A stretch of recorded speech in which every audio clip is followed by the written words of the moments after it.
အားလုံးပဲမင်္ဂလာပါရှိတဲ့ဘက်ကကလေးတွေကြောင့်အပ်တာနဲ့ပတ်သက်ပြီးပြောပြပေးပြီဆိုတော့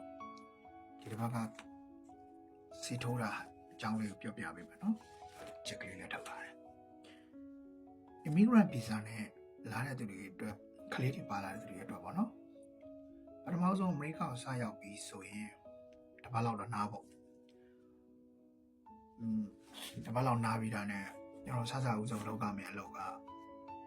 ကိုနေတဲ့ပြည်နယ်ရဲ့Paris Center ကိုသွားပြီးတော့ကြောင်းအချက်မှာလည်းပြောရတယ်။ကြောင်းအချက်နဲ့လို့ပြောလိုက်ဆိုရင်သူကဘာတွေတောင်းမလဲဆိုတော့ကျွန်တော် ID တို့ social တို့ပေါ့။ဆက်ဆံရောက်ချင်းတော့ကျွန်တော်တို့က social တွေ ID တွေမရှိတဲ့အတွက် immigrant visa ပါတဲ့ passport ယူသွားတယ်။နောက်တစ်ခုကကိုလက်ရှိတဲတဲ့အိမ်ရဲ့အိမ်မရှင်နာမည်နဲ့လာတဲ့ဖုန်းပေတို့မီတာပေတို့ရေပေတို့ပေါ့ပေတမျိုးမျိုးခေါ်ဆောင်လာတဲ့ပေတို့စိုင်းနှစ်အိတ်ကိုယူသွားပါတယ်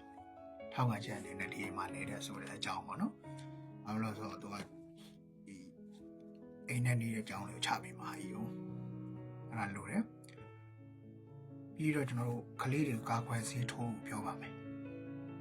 ကာကွယ်ဆေးထိုးဖို့ပြောမယ်ဆိုရင်တို့ကကာကွယ်ဆေးထိုးခဲ့တဲ့မှတ်တမ်းတွေရှိလားမေးပါလိမ့်မယ်ဒီလိုမြန်မာနိုင်ငံမှာထိုးခဲ့တဲ့မှတ်တမ်းတွေရှိလို့ရှိရင်တို့တွေပြန်လာရင်ပိုကောင်းပါတယ်မရှိဘူးဆိုလည်းတို့ကအသက်ကလည်းပြန်စားပြီးတော့ထိုးပေးတယ်ဒီမှာကအသက်16နှစ်မပြည့်တဲ့ကျောင်းသားတိုင်းလိုကာကွယ်ဆေးထိုးရတာဗရန်စတာကနေပြီးတော့ဆေးထိုးဖို့အတွက်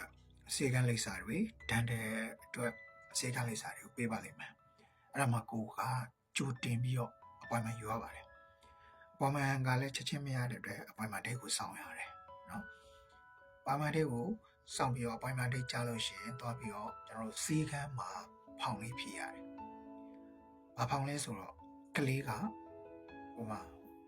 ကြီးမားခွဲစိတ်ဘူးလားရှိလားစေုံတက်ခဲ့ဘူးလားနောက်တစ်ခုကဘာနဲ့ဘာစားစားလေးနဲ့မတည့်ဘူးဘယ်စေးလေးနဲ့မတည့်ဘူးဒါမှမဟုတ်အစသဖြင့်ဖြည့်ပေးရအဲ့ဒါမှကျွန်တော်တို့တတိထားရမယ်တစ်ချက်ကကလေးရဲ့နာမည်ဆိုတာကဒီမှာကfirst name မကျဲ last name ဆိုပြီးလာတယ်အဲ့ဒါကိုနာမည်တို့မွေးတက်တဲ့တို့ကမှန်ကန်ဖြည့်ပေးရတယ်မိနစ်ကများနေတော့နှစ်ပိုက်ခွဲပြီးတော့တင်ပေးလိုက်ပါတယ်